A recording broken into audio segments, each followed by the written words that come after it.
Earth signs, tignan po natin kung ano yung mensahe para sa iyo ngayong araw. Keep in mind po na ito ay general reading lamang, so hindi po lahat ay makaka-relate, so be open-minded.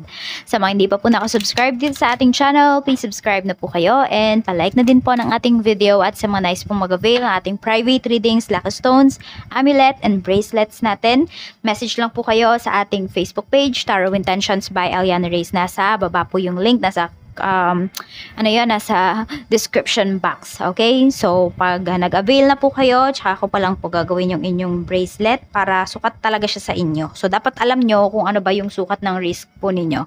Okay? So, ito yata ay 6. Ayan. Pag nandito siya maluwag, oh. So, ano to? Parang size 6 ito. Tapos, ayan po.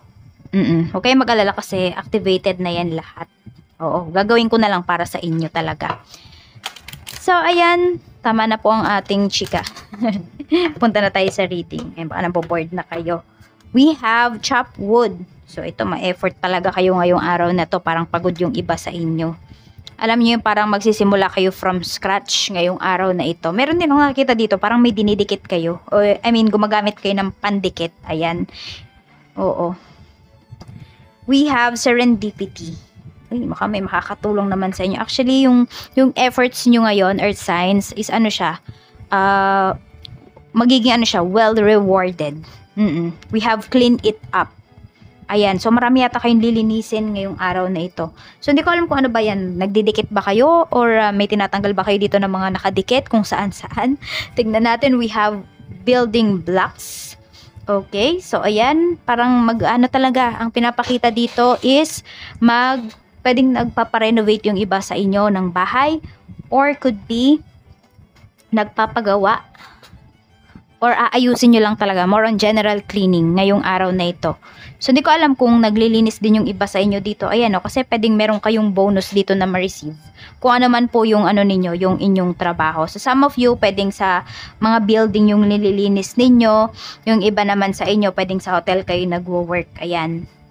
Tingnan natin. Parang sa hospitality industry yung iba sa inyo. Spirit guide, ano pa po yung mensahe natin? Usog pala natin siya. Chop wood. Relax. Everything's okay. Don't worry. It's all going to be fine. Ayan sinasabi sa inyo ni universe. Diba sabi ko nga yung iba sa inyo, mag-start kayo from, from scratch. Sa umpisa ba? Parang back to zero kayo dito. Huwag kayong mag-alala. Actually, kasi yung iba sa inyo, hindi naman kayo mag-back to zero dito. Kasi kung ano man po itong uumpisahan ninyo, check naman na meron kayong alam kahit papaano. So, ano lang to, parang easy peasy na lang to sa inyo. We have it's okay to be different. Ayan po, serendipity. Alam nyo, dito sa pagiging weird ninyo, sa pagiging unique ninyo, Earth Signs, is pwede pong mas makagain kayo ng finances. Mas makilala kayo dito. Tignan natin, clean it up, forgive. Ayun. So, clean nyo na yung plate ninyo. Clean nyo na yung heart, yung mind po ninyo. I-let go nyo na po ito. It's time to let go of anger or blame. Ayan po. So, sinasabi ni universe, Earth Signs, wala na kayong pwedeng sisihin. Kasi pwede nyo sigurong sisihin. Pero ano bang mangyayari pag sinisi nyo yung isang tao or yung isang sitwasyon sa mga nangyayari sa life ninyo? Diba, wala naman. So, let go nyo na po yan para matahimik yung inyong isipan. Kumalma po yung inyong isipan. Sabi nga, diba, hindi naman dahil nagpatawad ka is para yun sa mga taong nakasakit sa'yo, para yun sa sarili mo, para makamove forward ka na dito. We have building blocks, we have happy thoughts. Ayan. So, punuin nyo daw po yung araw ninyo, Earth Signs, ng mga magagandang alaala, magagandang memories, no, ngayong araw. Tama na muna yung pag-iisip na mga negative. I-block nyo na yung mga negatives dito.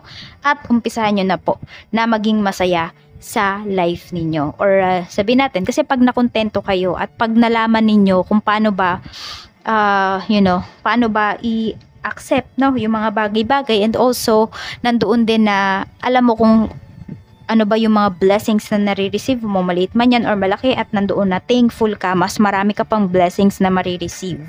Tignan natin, ano pa ang mensahe para sa'yo? Spirit guide, ano pa po yung mensahe natin? Tignan natin. So, ito pala yung mga lucky numbers mo. We have number 42, 18, 21, and 28. Check natin pagdating sa trabaho. Kamusta po, Spirit Guide? So, iba sa inyo, pwedeng day off ninyo ngayon, di ba? We have King of Wands. So, busy yung iba sa inyo. So, yung iba po pwedeng sa hotel, sa restaurant kayo nag-work. Ayan. So, sobrang busy. Parang ngayon, hindi nga ninyo day off. Meron tayo ditong Death card.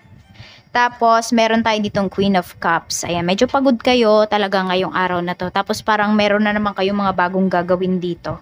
So, medyo tambak yung trabaho. Pero, marami naman po sa inyo. Happy naman kayo sa ginagawa po ninyo. Kahit na, sabihin natin, medyo matatagal or ano ba, parang napaka-mabosisi kasi ng mga ginagawa ninyo dito, Earth Signs.